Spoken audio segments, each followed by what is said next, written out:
Hello, welcome back, Brandon Blackstock.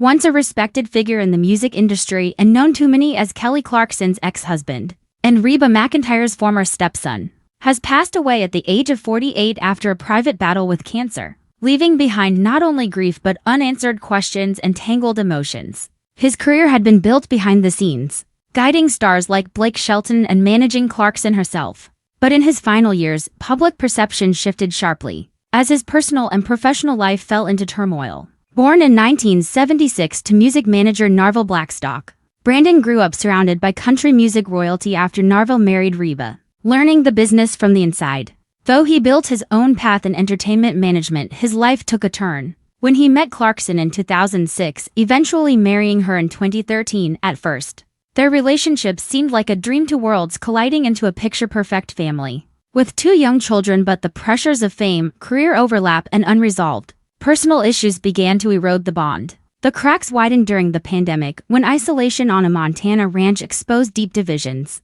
By 2020, Clarkson filed for divorce, setting off a bitter legal battle over custody, finances, and professional contracts. Brandon was removed as Clarkson's manager. Lawsuits were filed in both directions, and allegations of unlicensed management and financial misconduct surfaced, painting him in a harsh light. Custody disputes ended with Clarkson gaining primary custody while Brandon chose to remain in Montana, shifting to ranch life and seeking spousal and child support, a move that further fueled public criticism. Yet, while the world followed the court drama, Brandon was quietly facing something far more devastating. Diagnosed with a rare, aggressive cancer in late 2023 or early 2024, he kept the illness largely secret, telling only close family and friends. Determined to maintain dignity and privacy, he underwent treatment away from public eyes, reportedly focusing on his children and putting his affairs in order. Clarkson, though aware he was ill, did not know how advanced it had become until near the end, and was said to be deeply shaken when he died.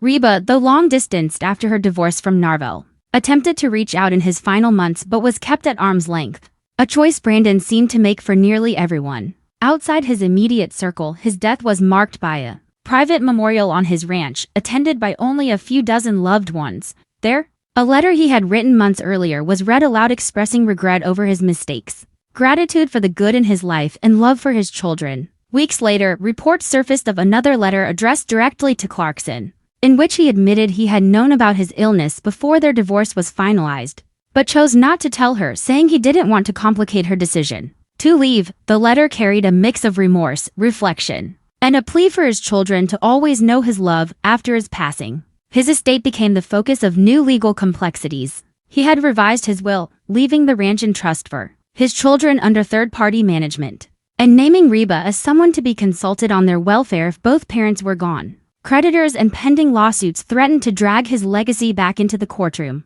prompting Clarkson's legal team to step in to safeguard her children's financial interests. For fans and industry insiders, Brandon's story is a reminder of how quickly public image can change, and how behind every scandal lies a complicated human reality. His final years were marked by conflict, but also by a quiet fight for dignity and love for his children. Clarkson has carried on, protecting her kids from the harsher truths while subtly honoring their father's memory, even performing a stripped-down version of Piece by Piece shortly after his passing in what many saw as a heartfelt tribute. Reba has grieved quietly, taking comfort in knowing she still held a place in his trust for the children's future. In the end, Brandon's life was a mix of ambition, success, missteps, and private suffering. And while the headlines often focused on the battles, those closest to him knew there was more. A man who, despite flaws and mistakes, tried to leave his children with a lasting sense of love and connection, even if it had to be delivered in silence.